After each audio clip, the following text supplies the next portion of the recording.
In 2016 and 2018, Hawa and the Peace Institute convened dignitaries from all over the globe to strategize about diverting youth from violence. This is an important part of the mission of the STEAM camps and also of the Peace Institute. When I think of Hawa, I think of someone who is a living example of how to make the impossible possible. How does a girl who grew up in poverty in a remote village in northern Nigeria grow up to be a lawyer, an Oxford scholar, a Harvard professor, an ambassador to the European Union, and a world-famous international human rights figure? With tremendous courage, perseverance, and transformative vision. One of my favorite STEAM camp stories from 2019 is how the girls reacted when told about the egg drop activity, which involved creating a design that will keep an egg from breaking when dropped from a 2-story height.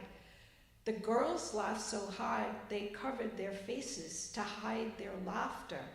But when they succeeded, this left them with a powerful example of how they could face a seemingly impossible task and make the impossible possible. And if they can do that here, then like their inspiration, Hawa, what can't they do? I'd like to take a few minutes to talk about some important, everybody here is important, but people that I know in the audience. One is our board member, Stacy Scott, who is a global consultant, a professor at Boston University Wheelock School of Education, and a former superintendent. We also have Charles Desmond, who is the president of the Hildreth Stewart Foundation and the former board chair of the Mass Board of Higher Education and Associate Chancellor at UMass Boston. We also have Nirmal Singh, who has a graduate level lab at his Mass Bay Community College program in the Center for Therapeutics and Genomics Training.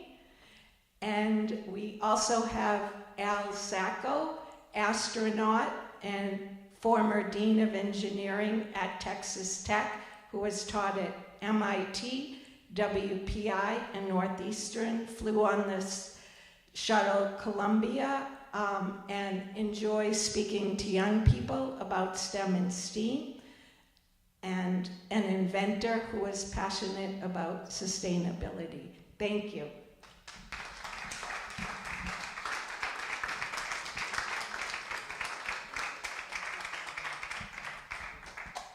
Thank you for allowing us to take a moment to be with you today. What you do here as a community, as a church, to impact your community is the same thing essentially that we're trying to do on a global level. The world is our community. And we have the pleasure as a founding board member with Hawa and the Peace Institute, we have the opportunity to try to impact young people in places where they need a hand to be able to see their way to the future, to be a part of the global economy, to be a part of the positive community that they can be in. There are many ways in which you can be involved, being here, listening, supporting, by encouraging. You see the young people in the universities, reminding your own children that there are ways in which they can perhaps participate. Donations of, you might find materials or things that we recycle here that could be useful for children to learn with, finances and resources, or referring us to places where we can find resources. It's all about figuring out how do we grow this work so that it multiplies. There are many communities in Nigeria that would like to expand this work, and there are many other parts of the world. Here in the United States, we really need very similar opportunities for our young people to have more ways to be creative and to learn and to grow. Thanks for giving us a moment just to share with you. Thank you for being able to speak.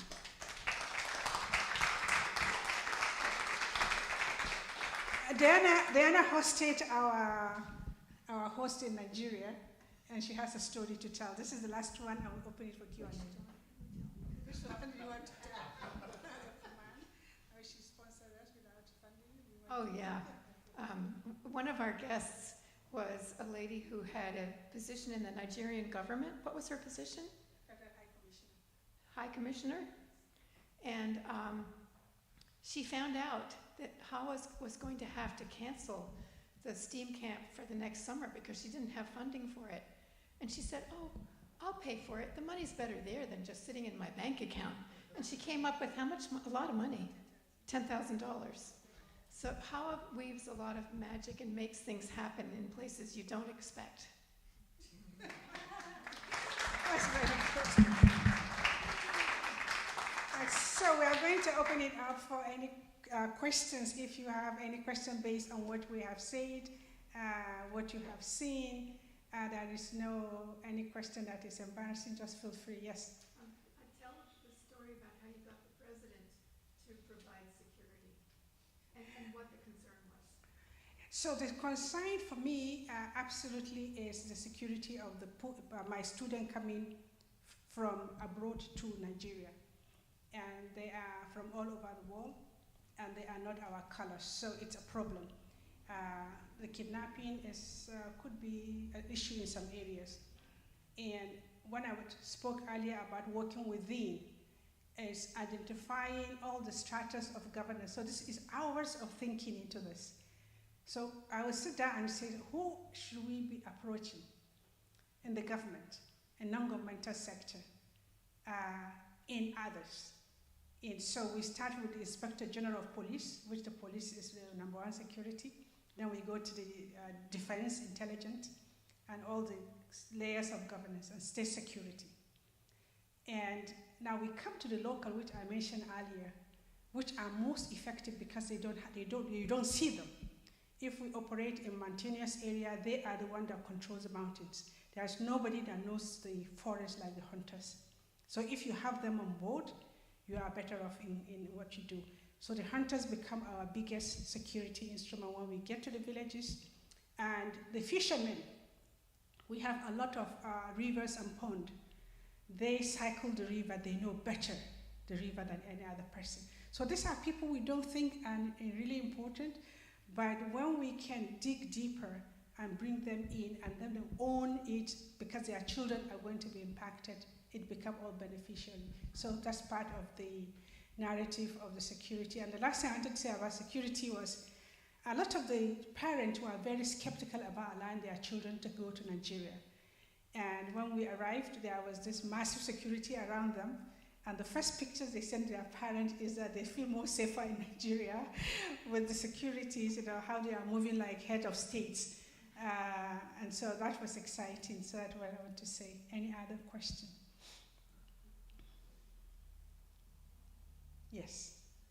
I would ask just a couple of questions. The programs involve fairly equally both boys and girls, and is it spread out so that it's different children every summer, or is there any kind of sequence that they might repeat, or might that be something repeat? The program is split between boys and girls. So let me tell you what we did in 2019. It's mostly a main. It's a patriotic system where I come from. And we said we want children. We also wanted children from schools because we cannot take the students that come from University of Rome have no capacity to teach 100 children in the class. So we want a maximum of like 30 in the class. And that's what the capacity they can take. In our first, we had over 50, 60 of them. But this one, we had about 20, 30, so a bit controlled. But the point was with the teachers and the parents, to some extent, was that and I want to answer your question, Barbara, the equality of so I don't want to go off. We insisted that in the schools that are sending, for us, because we had representative, the ABS, you saw one of them in the picture, insisted that we wanted at least 2 students from schools. So we had we had about over 200 schools that participated. In the school, we wanted at least 2, but we want a male and a female. So because I was leading it as a female, they indulged me. They could have sent 2 males, which is very easy. but we insisted we wanted at least a male and a female. And we extract from these children, go back to your school, you are going to be the teachers. So those pipettes you saw that I was showing you and the test tubes, we gave everything back to them, the same STEM kit. And we want them to use it to go and teach at least their class, but also the school. So the teachers and the students went back to. So we had broadly, we have touched thousands of people. And it cut across both female and male. With STEMKit, we wanted to only focus it on girls. But because the countries we're working in, very often they're church-run schools, and we did we had both boys and girls in the classroom. So we weren't just going to, like, girls come here and boys go over there. No, we taught all of them together. We also teach or train the teachers, because very often, sometimes the teachers that these children have may not be, they may have had a degree in English or accounting or something that they need some more skills in the classes we were teaching.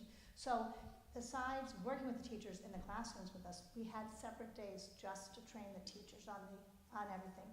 And the other thing is, everything we bring, the suitcases and suitcases filled with things, everything is left behind. We come home with presents for me. No, we don't come, they come home with empty suitcases. They come home with empty suitcases because everything is left. And I know last year when we were in Egypt, we only had, she had 5 timers. For some reason, they cannot get timers in Egypt, and every single teacher wanted to buy the timers from her. But she said, no, I'm going to leave them with you, so you don't have to pay for them. So that's what we do. And you had another question? Anybody? Yes. Somebody was trying to suggest, the secretary was saying if somebody want to put their emails down, if you want to get some more information. But the Peace Institute.global, one word, the Peace Institute.global is a place that you can go and get more information. Alice, I know that we have had this conversation in the past. You want to say a few words before we let go?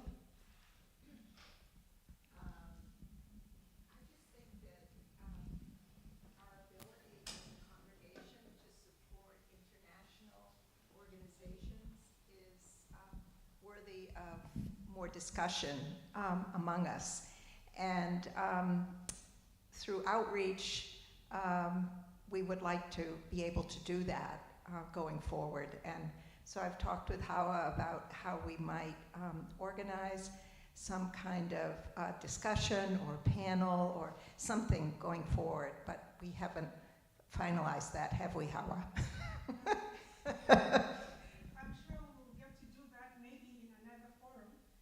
This one we were told, because it's after the church, people want to go back home. So we try to sort of put it in 20 minutes or 30, at most an hour now. But we hope we'll have more opportunity to have this conversation beyond today. But let me finish by saying how blessed I am by this church. I think that is the last word I would say. Chaka had earlier mentioned how 5 years ago, exactly this week, that the church gave us huge materials from homes and for schools. And we took it in a 40-feet container. And the story has been online. If you want to, just a 40-feet container from Lincoln, it's an online story. It has been a blessing that has changed lives on end. At some point, we counted over 5,000 people that have benefited from that 40-feet container. I have been blessed by this church. I've been blessed because of Diana, and I will say that without her giving me a shelter, the money that I could have used to go and rent, I have a house in Sudbury, but she gives me a shelter in her place. My house is rented, and that money I've been putting back into the STEAM. Like I say, 80% may come from my purse, and money for me, because I never had money when I was growing up, doesn't mean much to me. It's just to get the work done. And thank you, Diana, for giving me that shelter upon my head and friendship. And let me also mention Barbara Slayer, because Barbara, with just a phone call and with an email, she had given me the support that I need, especially to walk, which I never had as much since I left Harvard. So she created an opportunity for me to keep going and working elsewhere. And lastly, Memsi. Memsi, you are a hard soulmate. I remember when we were doing the 40-feet container, both Toka and her husband came to the house and my house and said ready to pack it, but you are the constant face. We start with you at early hours of the morning. At times I come and find you there, and it was on end. So to say the least is that I have been blessed by this community. And in extension, the hundreds of thousands that you have reached, whatever we presented, you should own it, it's yours.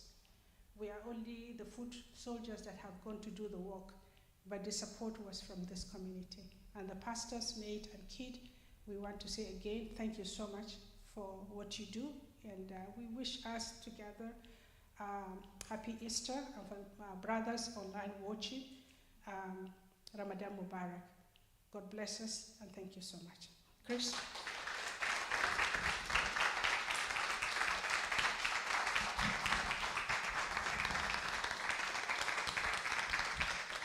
Thank you all very much. Go in peace.